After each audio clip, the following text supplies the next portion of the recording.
primordial energy of the universe coming from human consciousness. I have a world of my own everywhere else.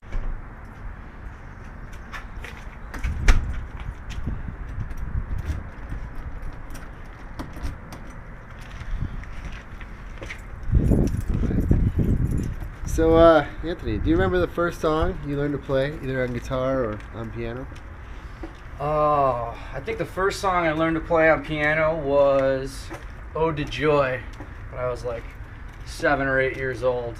Oh, wow. Pretty weird one, but yeah, it's what got it started, and then I didn't play music for a while, but it was a fun way to start, a music career. And do you remember the first song that you wrote? First song I wrote, I don't think many people would know. It was, some of our fans would know. It's called, what is it called? Where Do We Go From Here, I think. That or We All Fall Down was one. It was just on guitar, kind of percussive, just a little guitar lick thing. That's kind of what we did. All right. And Here, let me help you out here. Door's about to open.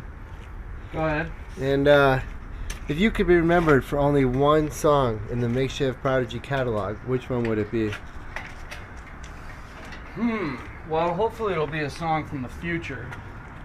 But I guess right now my favorite song, come on, we'll go this way. My favorite song of ours is probably Alive. I really love playing that song. I think we've had like a good reaction that way. I think it's one of our favorite songs, one of our fans' favorite songs, you know.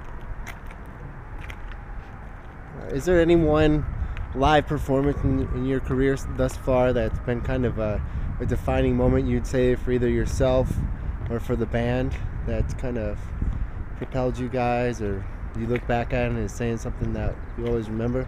From somebody else, like for you personally, artist? one of your shows. Oh, a show in particular. Well, I think the first time we played the Metro was actually on my birthday, January 10th. And it was the first time we played the Metro, and we were really nervous, but it was a big show for us. We were super excited, and we ended up doing great. Like, it had a great reaction, great crowd came out. All of our friends came out, and it was just an awesome experience to play the Metro for the first time. We played it a lot now, and we played a lot around Chicago, but just a great experience. I'll never forget that. And how about any other band that you've seen that's had a big impact on you?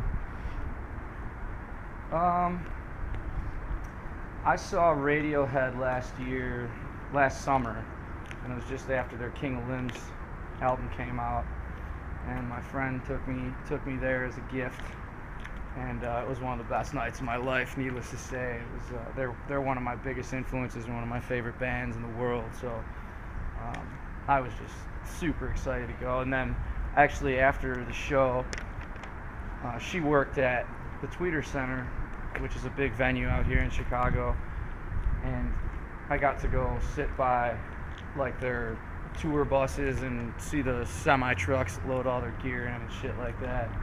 And it was just, I was just praying that Tom York didn't come out there, because I was terrified of how I would react if I actually got to see the guy, you know what I mean?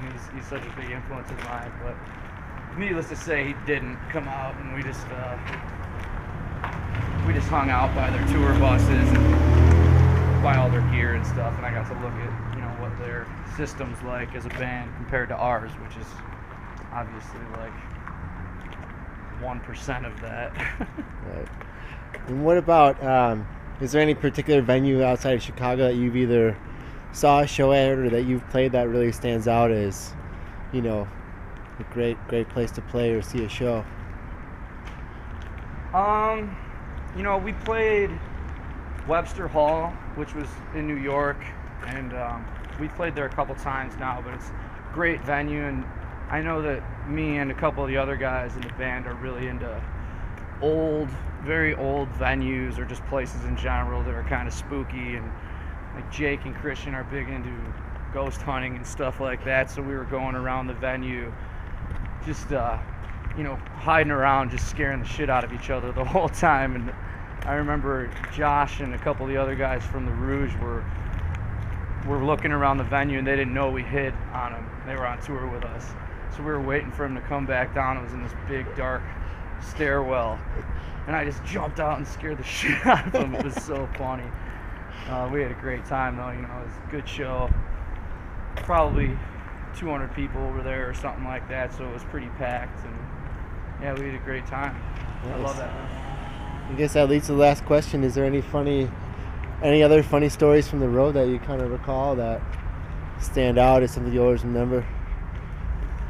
I would say the one story from the road that to me was one of the funniest is one of our bandmates, Christian, was sleeping in the van. We were all in the hotel, just still celebrating after one of our shows. I can't remember what city we were in, but we knew he was sleeping, and we had a bunch of people in our hotel room. We all made this plan. We came walking up to the tour van, and we all crept around it and sat there and counted off. We were like, 1, 2, 3, and we all pounded on the van and scared the living shit out of them. This is what we do all the time to keep ourselves interested, is just scare people most of the time. And we scared him so bad. There's a video of it somewhere on the internet of him from the inside. Someone went in the van and was filming him while we were all scaring him, and he just had the biggest heart attack ever. And it was just hysterical. We had a good time. Look at that three-legged dog. Three-legged dog. Awesome. Get that. Look at that guy. Cute. All right, that's a wrap. Three-legged dog. Thanks for the interview, guys. Maybe we'll see you this fall on the Trendsetter tour. Take care.